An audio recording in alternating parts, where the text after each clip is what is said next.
Sachez également qu'il y a actuellement dans certains laboratoires ce qu'il y a eu par rapport au Covid, puisque le Covid a été travaillé et fabriqué dans un laboratoire, malgré que le SRAS existait avant, ce SRAS-là a été muté, travaillé pour rendre un virus beaucoup plus costaud. Actuellement, on travaille en laboratoire pour créer un nouveau virus qui risque d'être également costaud.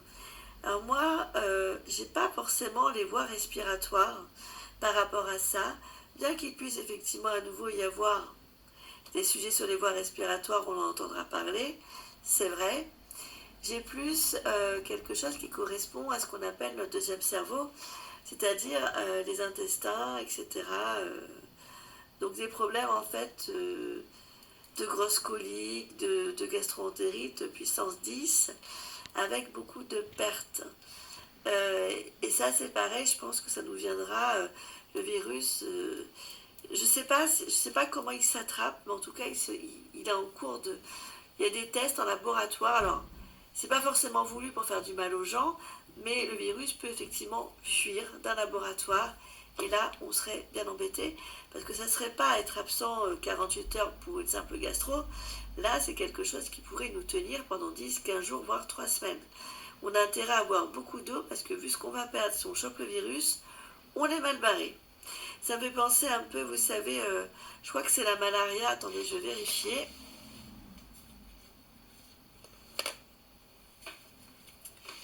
Je vérifie.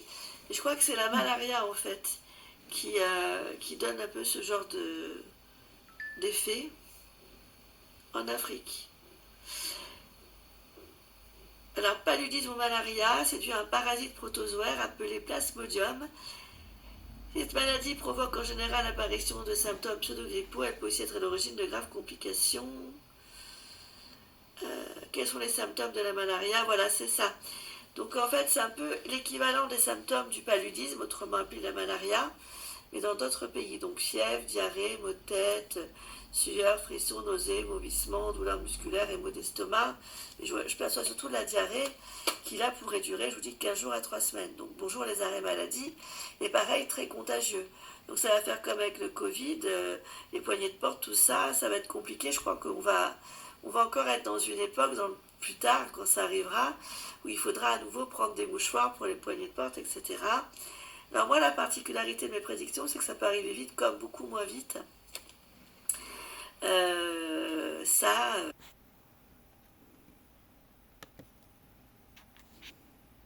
Pour une entreprise, la sécurité et la conformité mal faites, c'est un vrai casse-tête. Mais bien pensé et exécuté, c'est simple, c'est Vanta. Vanta aide votre entreprise à gagner la confiance de vos clients et à aller plus vite, sans tableur et sans stress. De la start-up au grand groupe, Vanta automatise la conformité et la gestion des risques grâce à l'IA. Puis, elle évolue avec vous, à chaque étape. Faites de la sécurité et de la conformité une force. Commencez dès aujourd'hui sur vanta.com. Pyrénées-Orientales, jusqu'à 400 enfants touchés par une mystérieuse vague de vomissements dans un collège. Si la piste d'une contamination par l'eau a été écartée, l'origine de cette épidémie au Solaire, près de Perpignan, demeure, à ce stade, inconnue. Une vaste épidémie de vomissements et de maux de tête a frappé le collège Jules Verne, au Solaire, Pyrénées-Orientales, près de Perpignan. Après une première annonce par l'Indépendant d'une centaine de cas vendredi 5 décembre, l'ampleur de l'épisode est désormais bien plus importante. Nous sommes aujourd'hui à 400 enfants malades, a déclaré ce lundi matin la maire de la commune, Armelle Revel-Fourcade, au micro de BFM TV. Les premiers malaises sont apparus dans la matinée de vendredi, touchant une dizaine d'élèves. Mais dans l'après-midi, le nombre de victimes a brusquement augmenté. Rapidement, l'hypothèse d'une contamination par l'eau a été évoquée. Une piste désormais écartée. Les analyses sont tombées hier, dimanche, note de la rédaction, soir. Un communiqué de l'ARS a confirmé que l'eau n'était pas responsable, a précisé l'édile.